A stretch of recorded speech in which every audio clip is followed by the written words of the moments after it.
स्वागत है दोस्तों। इस वक्त एक बड़ी खबर आ रही है मध्य प्रदेश से। मध्य प्रदेश में जल्द ही उपचुनाव होने वाले हैं, इसका ऐलान भी हो चुका है और अब इसको लेकर ओपिनियन पोल भी आने लगे हैं। दोस्तों बता दें, सर्वे को लेकर कांग्रेस बीजेपी के बीच मचा घमासान। क्या सत्ता में वापसी कर पाएगी कमलनाथ सरकार? सिंधिया की बगावत और कमलनाथ सरकार के पतन के बाद एमपी में उठा सियासी तूफान थमने का नाम नहीं ले रहा है। एक के बाद एक कांग्रेस को बड़े झटके लगे हैं।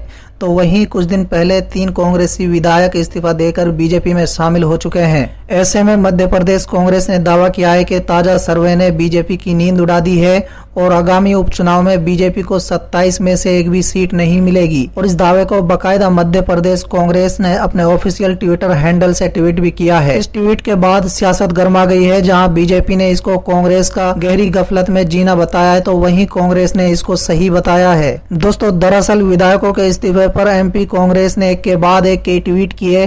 किसी ट्वीट में कांग्रेस का कहना है कि बीजेपी खरीद रही है, लोकतंत्र बिक रहा है। इन बिकने वालों को जनादेश नहीं दिख रहा है। बीजेपी लोकतंत्र पर बदनुमा दाग है। बीजेपी जितना गिरेगी जनता उतनी ही ताकत से लड़ेगी। दूसरे ट्वीट में कांग्रेस ने लिखा है कि सर्वे में बीजेपी को 25 में से एक सीट मिलने पर बौखलाई बीजेपी फिर खरीदो फरोख्त कर रही है। पर याद रखना, उपचुनाव में बीजेपी एक से अधिक सीट नहीं जीत पाएगी। वहीं अब कांग्रेस ने एक और ट्वीट किया है जो बेहद चर्चाओं में है, जिस पर सियासत गर्मा गई है। दोस्तों बता दें कि मध्य प्रदेश कांग्रेस ने ट्वीट कर दावा किया है कि उपचुनाव के ताजा सर्वे ने बीजेपी की नींद उड़ा दी है और आगामी उपचुनाव में उसको एक भी सीट नहीं मिल रही है। दोस्तों वहीं कांग्रेस के प्रवक्ता अजय सिंह यादव का कहना है कि मध्य प्रदेश में 27 सीटों के उपचुनाव के बाद भारतीय जनता पार्टी की विदाई तय है। कांग्रेस पार्टी के 3 सत्र के सर्वे में ये खुलकर सामने आ गया है कि सभी 27 सीटें कांग्रेस जीत रही है।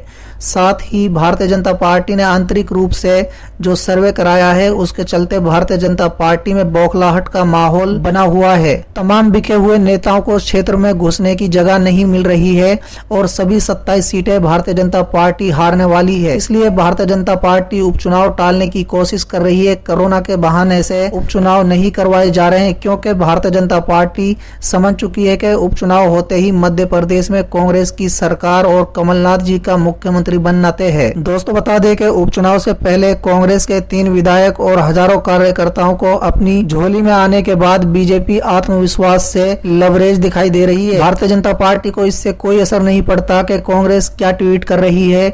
बीजेपी की माने तो कांग्रेस के सर्वे से उनके अपने ही नेताओं के बीच घमासान छिड़ गया है।